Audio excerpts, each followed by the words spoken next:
Hello, my name is Kate Ham, and I am the Virtual Advocacy Chair of League of Women Voters, Wichita Metro. Thank you so much for coming tonight to learn more about sustainability. It is a big topic that I can honestly say until I really thought about it, I didn't really know what that meant. I thought maybe I knew it was something with the environment. Maybe I was like, maybe it's something with just making sure that things last for a little bit longer. Thought think I'm kind of doing my part, but I've learned so much.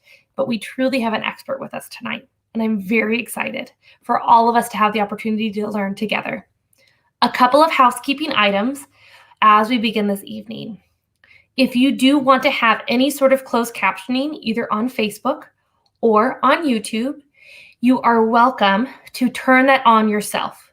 With both of those, they have both options towards the bottom of the screen, if you have it on a large screen, or in the toolbar at the bottom of either video screen, of the smaller video screens. There's an option that says CC or closed captioning. You are also able to turn that on in your settings if you would like to do that as well. These videos will also be available for you after tonight. So if you want to watch again or share with your friends, feel free to do so. We'd love to have you continue to share the message of everything that we are learning this evening. So I'm extremely excited to bring up Laura Lombard. She is a member of League of Women Voters and has a strong past of advocating for others as well as for the environment. She is here to give us a background of sustainability, and it's going to be incredible to learn from her. If you have any questions any questions tonight, go ahead and put them in the comments. We'll be able to pull them up throughout the broadcast.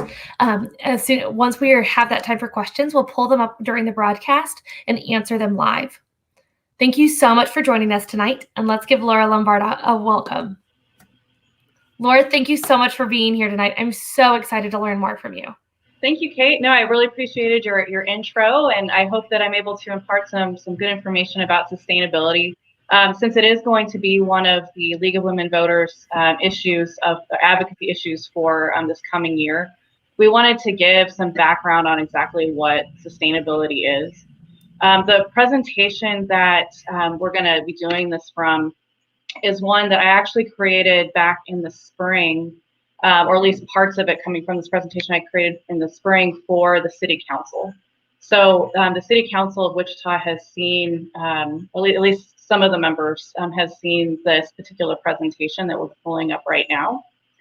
And at the end of my presentation, I'll talk a little bit about where we are currently with both the Wichita City Council and then what I'm hoping we'll be working on together as members of the League of Women Voters going into the fall with the Sedgwick County Commission as well.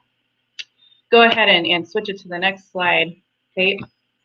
Okay, so we're going to start with really the basics. And Kate alluded to this in her introduction that most of us, when we hear the word sustainability, it clicks in thinking about the environment.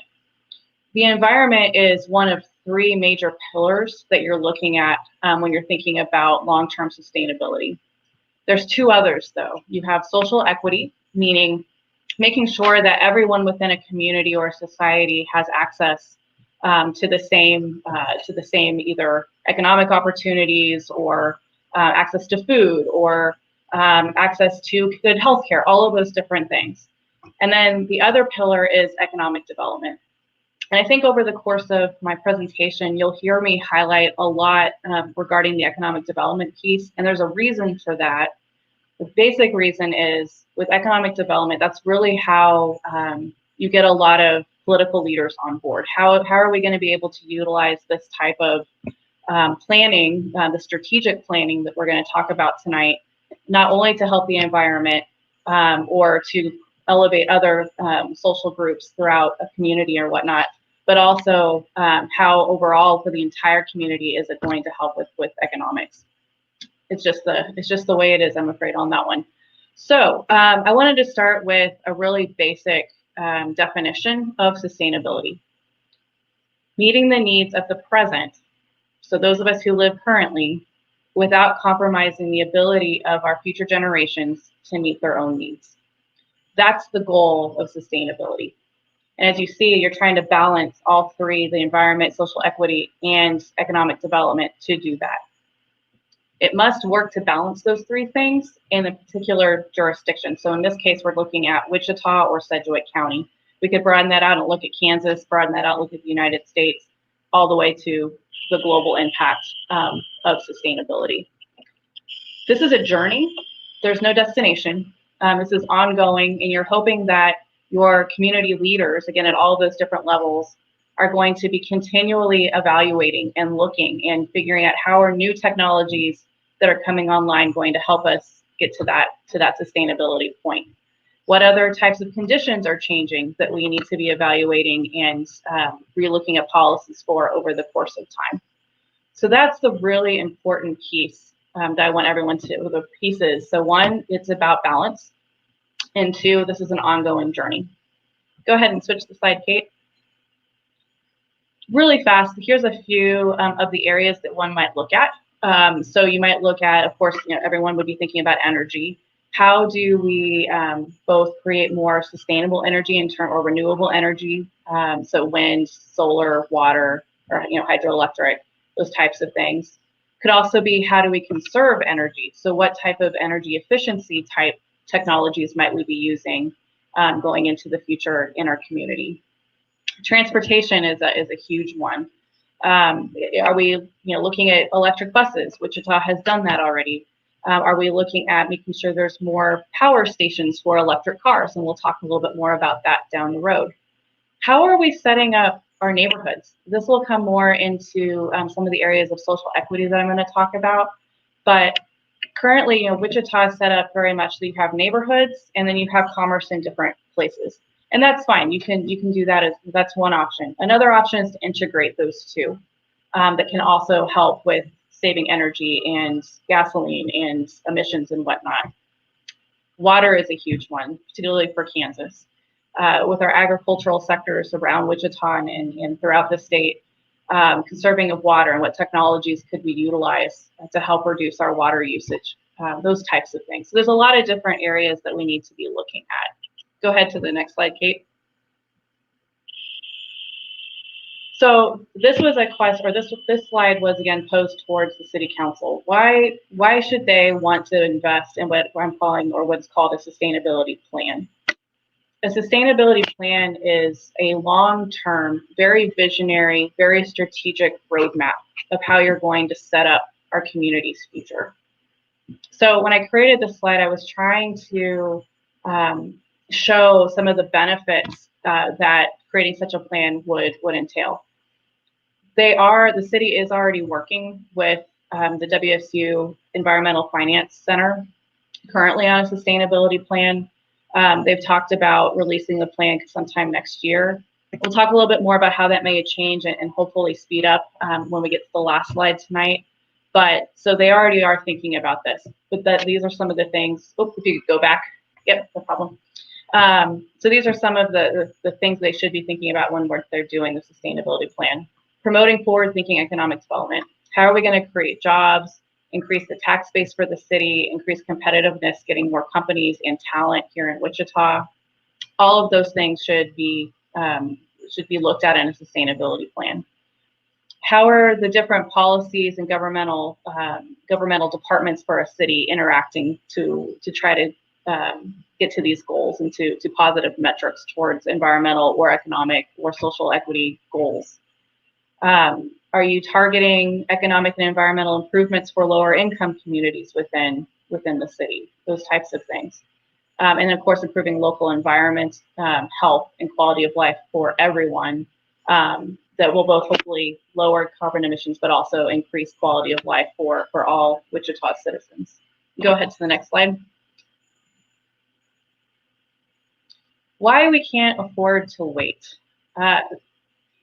There's a train that's already going out of the station in terms of sustainability, climate change, clean technology that is both global and national, and hopefully becoming more and more local. And Wichita doesn't want to miss this train that's coming full barrel at this point in terms of money that's going to be provided to communities and to states to really increase their climate change mitigation. So when I'm looking at Wichita's future, I want us, and skipping to the second column here, I want us to be prepared, and I want us to also compete for the types of monies that are coming down the pike. We want to be competitive here in Wichita to be able to gain the money that's going to be invested. The Biden administration is probably going to have the big infrastructure bill passed. Um, Last I saw, the House is hoping that they can get it passed in early October, in which case it would be sent to Biden's desk to sign. That's over $1 trillion of investment that's going to be coming across the country to help build new infrastructure, but much of that towards climate change mitigation. So whether that's adding more clean technologies, smart grids, redoing our roads so that um, they're cleaner, making sure that, kind of going back to the prepare column, that we're getting the infrastructure in we're going to need for gasoline and diesel cars that are no longer going to be a part of the equation coming up in the next 20-ish years. General Motors already made an announcement, and other major car makers have already spoken about the fact that they're no longer going to create gasoline or diesel cars by 2035. That's 14 years away, not very far away at all. So we need to be thinking about, okay, what infrastructure does Wichita, Sedgwick County, Kansas need to make sure that we can meet the needs of that many electric cars that are going to be on the roads in the coming decades. How are we going to be maybe leaders in this clean technology, sustainability, this economic sectors? I think Wichita, and we'll go into this more in future slides, but I think Wichita could create itself into quite the leader in this area. We're already an aviation hub. Some of the clean technologies that are coming down the pike are in aviation. There's a really incredible company it's a US-UK joint company that's doing hydrogen-powered airplanes now, and it's looking to go commercial within the next couple of years for small flights and short flights. But over the next 10 to 15 years, we'll be doing the long haul flights as well. Wichita could take a lead, for example, in that area. Go ahead and switch the slide, Kate. Okay, so clean technology and economic development opportunities. I've alluded to this quite a bit, but when we've talked to the city council over the last several months, a couple of the key areas we've really highlighted to them would be the following. One, I'm skipping to the bottom of this. Our youth and our talent are more likely to stay in Wichita if we show that there's going to be a more sustainable, climate change oriented, climate change mitigation oriented future here. When you talk to high schoolers and college students, they're looking at careers in many ways that this particular sector will provide for them. And it's certainly an interest of those who are 25 and under, or even, I'm 37, so 37 and under, wanting to make sure that they have, they live in a community that is taking climate change mitigation seriously, that they have a role to play in their future careers to mitigate that. So that's one of the hot button issues that we need to be discussing and understanding to keep more of our youth and our talent here. Clean technology, particularly solar, is one of the fastest growing employment sectors in this country. Based off of the plans that Biden has going forward, 10 million new jobs in clean technology is likely to come online within the next decade. That's huge, right? 10 million jobs, and some of those we want to have here in Wichita and in Sedgwick County. So we need to get ahead of that. Some of the highlights of that, clean energy workers tend to earn about 25% more than the national average, median wage average. Salaried workers are generally about $100,000 per year in salary, 70,000 comparable to states of Kansas. So pretty solid salary. They're often union jobs. They come with healthcare and retirement benefits. So these are jobs we definitely want to make sure we're bringing into our state. All right, Kate, next slide. I also believe that Wichita is uniquely positioned for this, in part because we have a strong advanced manufacturing sector here already, thanks to the aviation community. We have highly skilled technical labor. We could utilize some of our technical schools, such as WSU Tech and some of our other maybe union-driven educational opportunities to create programs around clean technology, such as the production of solar panels and wind turbines. So that's an area we could look into. We have plentiful and affordable land for production, have facilities and clean energy production here. And then, of course, as we all know, we have a high quality of life here in Wichita at a low cost of living. So those are all things that should position us really well to attract different clean technology companies here, should we aim to do that. Go ahead, Kate. So this is all to say that when we talk about both the economic side and the environmental side, we can save a lot locally by going greener and going more sustainable. We can also think globally. You know, are we contributing here in Wichita and in Sedgwick County to lowering the overall emissions?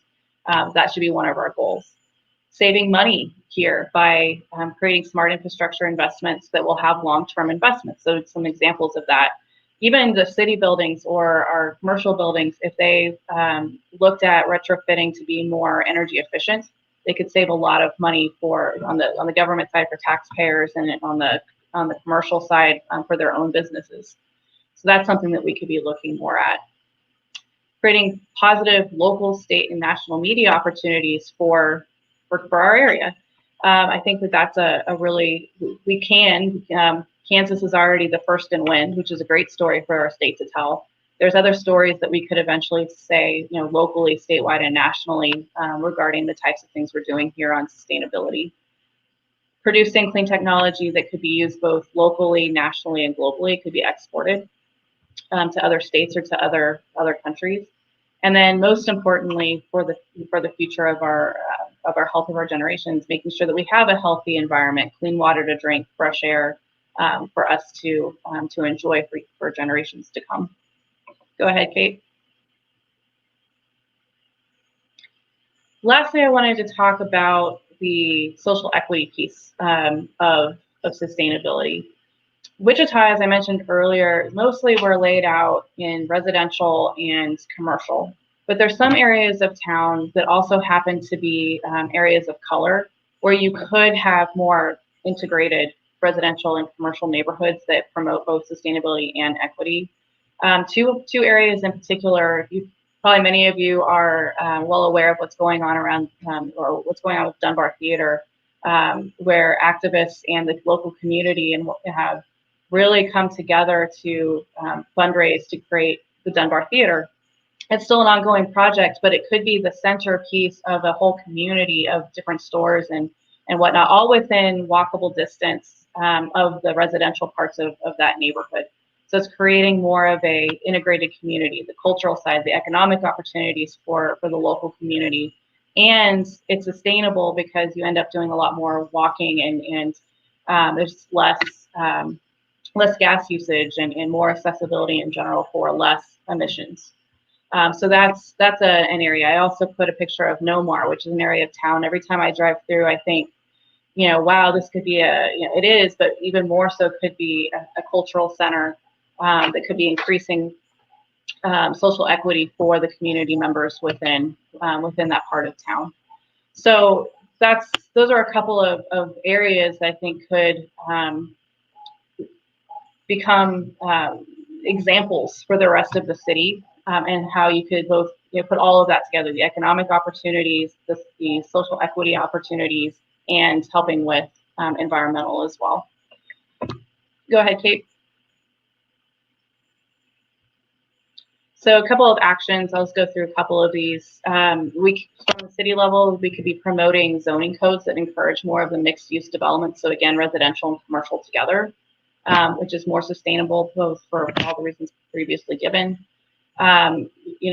Providing more financial incentives for affordable and energy efficient housing. We could be doing more programs around that into various neighborhoods. Integrating local farmers markets and neighborhood grocery stores. That's, of course, a major issue in Wichita right now with food deserts. So trying to figure out ways to, and I know that the city council is working on that, but continuing to think about that as a sustainability issue and a social equity together. And then lastly, just really making sure that you're evaluating and mitigating ahead of time, hopefully, effects of climate change on neighborhoods of color and lower income communities as well. All of those things we need to be looking at now and making sure we're getting ahead of as much as possible. Go ahead, Kate. I'm going to skip this slide because I know I'm kind of going over time, so we can keep going. And then I'll go to what's happening now. So we've had some good news in the last couple of weeks. So starting in the spring, a group of folks, some of which are League of Women Voters members, although not through the league at that point, have created more of a grassroots endeavor to really push the city of Wichita to draft an ordinance to create a sustainability integration board. This has been a sustained effort by, again, several people to make sure that there have been speakers every single week at the city council meeting to talk about how important this issue is. And some of the major keys to, I think, our success in making this happen is that we talked about it from not just the environmental piece, which, we'll talk about more in probably questions about the environmental, but because we talked about how this is really affecting our youth, and how if we don't start taking these types of actions, that we're going to lose them. Several speakers, both teachers and youth members themselves, came forward with some pretty powerful comments, in terms of if the opportunities aren't here for them, they are going to leave. They're going to go find them somewhere else. And so that's been a powerful piece of our argument as to why this is so important. The economic side, that we don't want to miss the boat on this, that we don't want to miss that moving train that is going to offer a lot of opportunities for cities to upgrade, to make themselves more environmentally friendly. It's going to provide so many more economic opportunities for decades to come, that we really need to make sure that we're on board with this, and that we're getting up to speed with about 60% of the rest of the cities across the country, larger cities across the country, that already have this type of sustainability board or plan. So to that end, the city of Wichita released a draft of an ordinance about a week or two ago, and are currently asking for comments and revisions. These are going to be due by August 27th. The city will go back and review the comments and revisions that have been offered. And then on the meeting of September 7th, that's when they're really going to discuss and hopefully vote on that ordinance. So we need to make sure that we have a lot of great supporters, hopefully from many of you listening tonight, show up to that meeting. If you can't show up, or even if you can, please also consider writing to all of the city council members and your support for a sustainability integration board. The board will do several things, but really it's to provide a lot of guidance to the city council and in general to the city about how we can create this vision and the strategic plan that I've been talking about for the last 20 or so minutes. I think that in the end too, there's some talk of potentially having the sustainability plan move towards that board to create, or at least have that board be influential in the creation of the plan, along with WSU's Environmental Finance Center. We'll see how that all plays out, but that's some of the conversation at this point. So we're well on our way with the city, but where I think for the League of Women Voters and our advocacy plan, where we can move next, is really looking at the county level.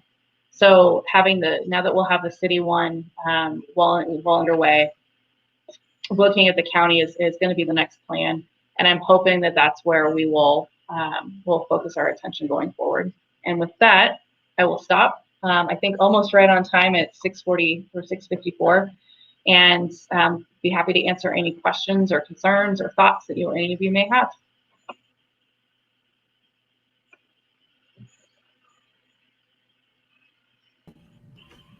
Wow. I don't know if anybody else learned like everything that they should ever know. Like that was incredible. I learned so much. I think one piece that I really took away is that it's not just about the environment. That is a huge piece, but sustainability is making sure that our environment is being able to be taken care of. So that way we can challenge and really impact our communities with these other issues that are going on too. And those other issues come back and impact how sustainability, I mean, you truly, yeah, it all connects together. So I have a kind of possibly silly question, but how did you even get involved with this? You know, how did you figure out that sustainability was a passion of yours? It's been a long time coming. I mean, I think I started off, I've always been interested and always been someone who has, I will say the word worried about climate change and its impacts. And throughout my professional life, you know, I've done work on water projects. I've done work with clean energy, whether it was solar companies or I guess mostly solar companies. But I've also seen a lot of really interesting clean tech technologies come down the pike that usually I get really inspired by. I did work in the Middle East, what now seems like a former life, but as you might imagine, I mean, that's an area of the world that is already greatly impacted by particularly lack of water issues and whatnot. So I've seen it, and traveling, I've seen places that used to have glaciers at the top of their mountains and no longer do. And so I think because I've seen it from a global perspective and a local perspective, it's become a passion because I've seen the real impacts. I didn't mention this earlier, but I'm now on the board for the Climate and Energy Project here in Kansas. And we had our board meeting earlier this week, and I was talking with one of our board members, and the question was posed to all of us, you know, why are you here? Why are you on the board? And my answer they matched us up to talk with each of our colleagues, and I said to him, really, it's two sides of the same coin. One, I'm a mom, and I'm now worried about what the future holds for my child. And, you know, just a week or two ago, we hear a report that it's worse than they thought in terms of you know, so that's terrifying. And I want to be part of a solution to that, right? I want to be able to ensure that my child and his children and their children and whatnot have the same opportunities that I've had, going back to the definition of sustainability, right? That the current generation is taken care of, but also making sure they're taking care of future generations. So that's one side of the coin. The other side that is exciting rather than fearful, but exciting to me is what could be, right? I mean, now, you know, all of these, you know, solar and wind and a ton of different technologies that are coming down the pike that didn't used to be economically viable are now. And the world that we can create is, I mean, it's mind-boggling in a positive way. And they're starting to talk about windows that will actually be solar panels in our homes, right? So you can just put in new windows, and it's generating electricity for your entire house, right? I mean, these are the things where I mentioned the hydrogen powered planes that are now coming in. Huge, right? I mean, it's in our lifetime, we're going to be flying on hydrogen powered planes, no question, right? So it's all of those things that excite me too. So it's the fear, I suppose, but it's also the excitement of what could be. That's a really long-winded answer to your question. It's a beautiful answer, and I think you really hit the dichotomy of where we sit, because we're in the middle of, I mean, I think of like the Jetsons future, you know, like of what could be, you know, of all of the opportunities, but at the same time knowing that if we don't do anything, right, it can also be I'm sorry, I'm missing the cartoons today. Yeah, but like WALL-E. Like I'm thinking like WALL-E in that future. Like we can either have the Jetsons or WALL-E. And even though WALL-E's a cute movie, don't get me wrong, but like I'd much rather have the Jetsons future, you know? Right, like, exactly. That's where I want to see our world, and just like in an incredible, cool, unique place that we get to enjoy because we've put so much time and effort into making sure it sustains over so many years. Exactly. So I have we have so many people that are super excited. I have a question that somebody asked, and it was about mechanical. Like they were like, "Why isn't a mechanical engineer on the sustainability board?" But I think that might be is like, do you have a lot of really diverse professions that serve on this board, and how do they all come together on that? I think that's just a great springboard of a question. No, it's a perfect question, and I mean the short answer is the board doesn't exist yet, so there's no one on the board yet. But to have a mechanical engineer isn't a bad idea at all, right? I mean, and that's a voice that should be heard on a board like this. So Lonnie, I agree with you that we need people who understand infrastructure and exactly what he said, that works or doesn't, what doesn't work, right? So I hope it's that either. Well, let's just put it this way. I hope that we are able to craft a large enough board where we can get enough voices in. And I know that's the intent. I know that the folks that are working on some revisions to the ordinance have put in the ability to have a lot of different voices and want a lot of different voices. And that could be either professional voices or age-related voices. Social, we talked about earlier in terms of having different voices from communities of color along with the white community. So I mean, all of these voices need to be heard to create a board that's really going to get us to the right place. So great question, Lonnie. Hold on one second. I am so sorry. My computer decided that it was just going to turn off a little bit. And we're back. So sorry, y'all. It just went black and wouldn't turn back on for a second. So thanks for your patience. So I have somebody that had a questions about like federal dollars, like taking advantage of our federal dollars. Like they have a really great thing talking about the federal monies that are coming down. Yes. So what does that look like for Kansas when we're, what investments are being made from a federal level to the states? I know you alluded it to a little bit, but what are some things that we can kind of think about in that realm of, we, again, investing our own money, but also that federal dollars, like what does that look like coming down? Or of what we know, or it's much. A lot of I don't know a huge amount in terms of the direct programs they're going to create out of this money yet, but I think what we can expect from the federal side, and Elaine, I'll get to more of the local side too. I think what we can expect from that is definitely infrastructure focused, right? So that's really what the bill is supposed to be, is taking our really aged infrastructure in this country and getting it back up to speed. But through doing that, ensuring that it's also more effective with climate change, right? Climate change mitigation. So I think from the federal level, Kate, to your part, your version of the question is that it'll be infrastructure related, but how does it affect in terms of what we can do locally from a clean energy or climate change mitigation standpoint? Elaine, to your part of this, yeah, we absolutely should. We should urge Wichita to utilize the money that we have. And frankly, if you do a plan right and you start to implement it, it should save over time, at least, the city money, right? So I didn't put it in this version of the presentation, but the one that I gave to the city, I gave them examples of other cities who've worked on projects that there's upfront costs. So it's not that you're not spending any money, but over time you're able to recover that money, and eventually you're saving because you're saving on electric bills or whatnot, water bills, whatever it may be. And that's the long-term goal, right? To create something that's actually going to help save tax dollars where possible, but there's some sort of investment upfront. Definitely. Andrea England had an incredible thing. She goes like, there's so much opportunity. As a city of entrepreneurs, like, let's do this. Like, completely, right? We are, I think she hit it the nail right on the head. Is we are truly a city of entrepreneurs. So this is an awesome opportunity. Exactly. I had a question from Cheryl here.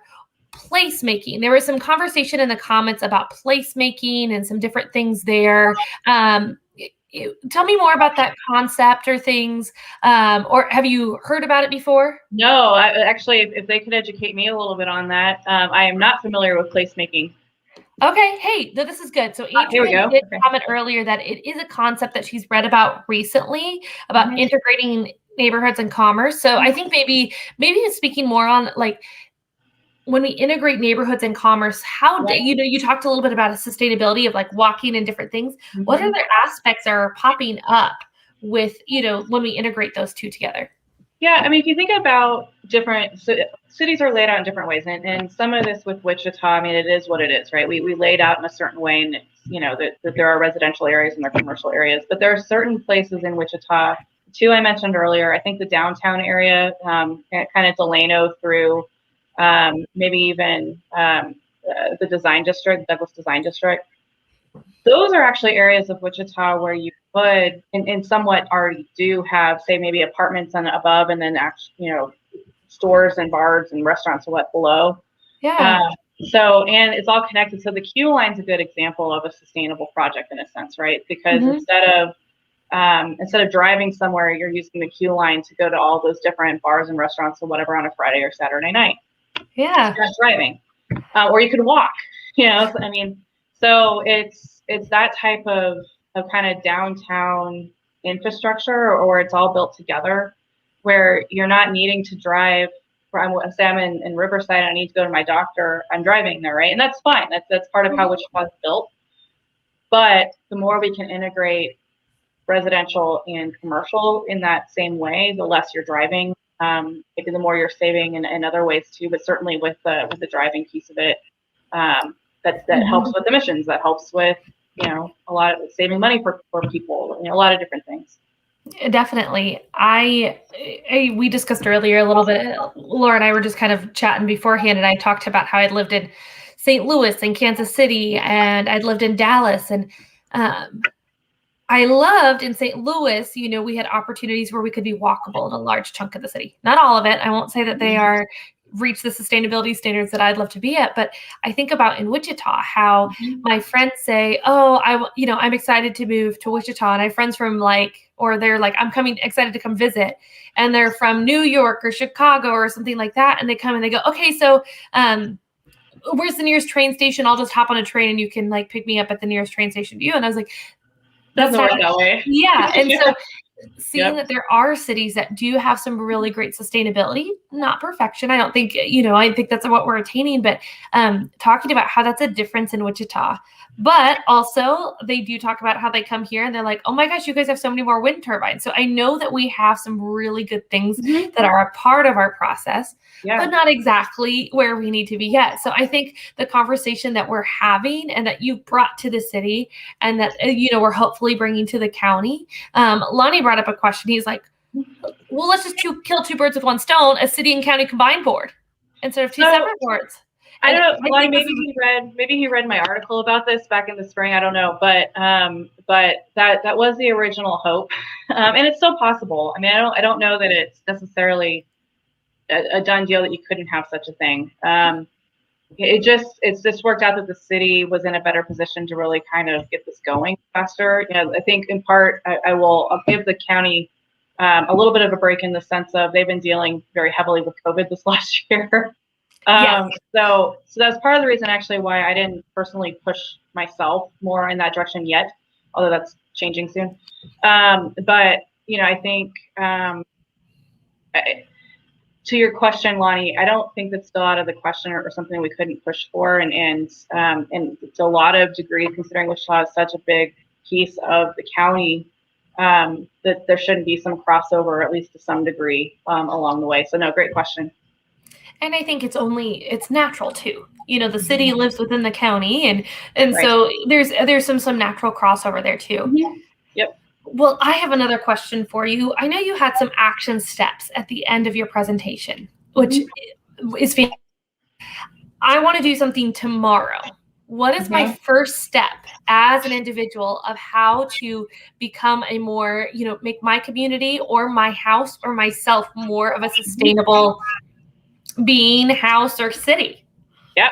I think one of the first things, and I mentioned this in the slide, but going ahead, even though the meeting's not till the 7th, the city council meeting's not till the 7th, going ahead and writing to the city council members, all of them, now, and so that they can see leading up to the 7th how much Wichitans are excited about this. That They really want to see this happen, that they're excited about our future, that they're talking about all the different implications, whether it's environmental, economic, or social equity, or all three. But whatever you feel is the most, what gets your heart pumping the most, talk to them about it, write them about it. I think the more that we can show public support, the more we're actually going to accomplish this. In terms of what you can do as an individual, when you can, not everyone can do this, but if you can look at maybe doing solar on your home at some point, that's a huge one, right? That's a big one. If you can think about within your own home ways to conserve your energy more, I mean, just those types of things that we as individuals can do. Taking, instead of using plastic bags at the grocery store, utilize the cloth ones or whatnot, the canvas ones. Little things like that do add up in a big way. So the more that we can do that, the better. I think my next car is probably going to be an electric car. It's on my radar to make that happen here in the next few years. So all of that combined, or whatever is comfortable for you, all of these little steps that we as individuals can take certainly doesn't hurt, and when we do it collectively, can have quite the impact, both locally and globally.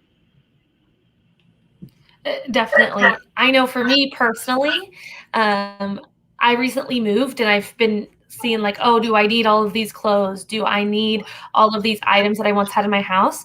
And finding ways to donate them back to the, into places, into the community, or sell them or something of that nature.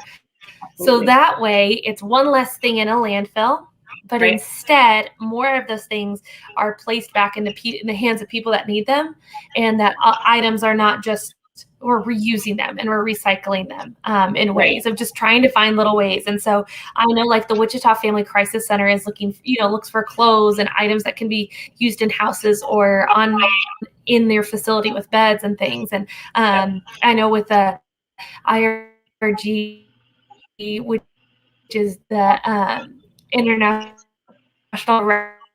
Refugee Group, is looking for way is finding that reduce, reuse, recycle. I know I've heard since I was in elementary school, but truly putting that into practice on a day-to-day basis. Reminding my husband to turn off lights. That's my two big takeaways that I'm going to continue to do tomorrow. Yep, that's a big one. Absolutely. Kate, you may have gone away. At least for me, you have.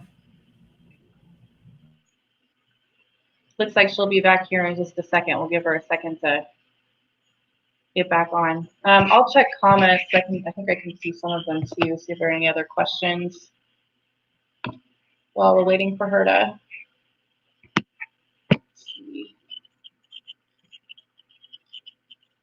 Anybody have an additional question while we're waiting for her?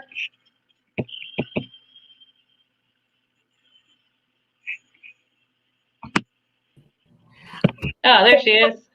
I'm back. Laura, no I was seeing if there were any other. Oh, you're good. I was seeing if there were any other questions in the chat while you were gone, but I don't see any. So I think we're. Yeah, I have learned so much tonight. I've seen people just seeing the comments. I feel like so many of us have learned a ton about what sustainability is and what our next steps is. So a couple of dates I want us to reiterate is right now is the time to connect to your city councilman or woman. That's going to be the people that live in a Wichita City proper, because on September 7th is the city council meeting where they're taking comments on the sustainability ordinance to create a board to talk about sustainability. Yep. So now is the time to email them to say, yes, I love this. Yes, I'm excited.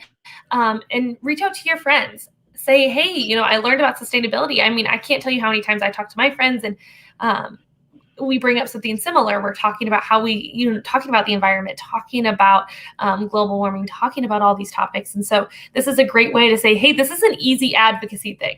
This is like something that's like, hey, we like this. This is great. Yeah. You don't have to challenge anybody. You're just going to say like, hey, I like this. So this is a great way to do that. So I wanted to make sure of those dates. Any other dates that we should be aware of upcoming events or things that we should be thinking about sustainability and communicating that in our community? Not as of the moment. That's the big one. Just remember September 7th, and then we as a league will start talking about what we're going to do next as a coordinated entity, and I'll look forward to helping out with making sure that we have a sustainable future here in Wichita. Definitely. So I think we also need to make sure that if you are interested in this, reach out to us. We want to get you connected to Laura and connected to our advocacy team, so that way you can be a part of this coordinated effort and really making an impact on our community. So make sure to reach out if you are interested in doing any sort of advocacy work with sustainability, or in general. We'll take everybody there. I also wanted to do a couple of reminders of things that are coming up in the League of Women Voters world. So one, always, if you're here, to like our Facebook page, because that's going to be the best way for you to be able to see what is going on here. The next thing that we do have going on is something called Women of the West. That's going to be an opportunity to see some reenactors in some suffragette and suffragist attire. So that way they can, and they're going to kind of explain a little bit of what 101 years ago, 102 years ago, we were a part of in changing the U.S. and earning women the right to vote. That is going to be at Old Cowtown Museum on September 4th at 10 a.m. It's going to be an awesome time. We really hope to see you there. Our next unit meeting is going to be September 27th. The topic is getting finalized at this moment, so please like our Facebook page so that way you can see what our next topic is going to be, because it is going to be an exciting one. I know, because I'm excited as I'm coordinating this all together. Then we are also going to have on September 28th our first Tuesday topics. For Tuesday topics, it's going to be about school vouchers. We have some really incredible speakers on this topic that we have partnered with the library. So please like our Facebook page and tune in for these events. So a couple other call outs too. If you have not renewed your membership to be a member of the League of Women Voters, or you want to be, reach out to us. We'd love for you to be a part of our organization. If right now dues is not something that you can, it's not something that you are able to do at this time, still reach out to us. We have a lot of opportunities that we want to have really empowered, inspired people be a part of our organization. And so this is one last time, Laura, we're going to do our last little call to action. Jenny asked us, what exactly is the proposal before the council on September 7th? Yep. So the proposal is to, it's an ordinance proposal to create the Sustainability Integration Board. And what we could do too is maybe share the current, we can, I'll give this to Kate, share with the current version. And then there's several people who have made comments that are going to be shared later this week with the city council to try to quote unquote improve it. I do think it improves it, the comments that are being made, just to be clear on that. Anyway, so you can actually see what's being proposed, but the basic idea is that this board is going to be created that's going to help inform the city on how to create a much stronger sustainability plan going forward, and we'll keep them accountable and advise and whatnot over the coming months and years. Awesome. I'm so excited. We are also going to put that in the comments so that you will have all that information as well. If you have any questions, feel free to reach out to us. Laura, thank you again for all your time and education. We all learned so much tonight, and I'm so excited for us to take the next step as an organization and as a community towards more sustainability. Thank you all, and have a great evening. Thanks, everybody.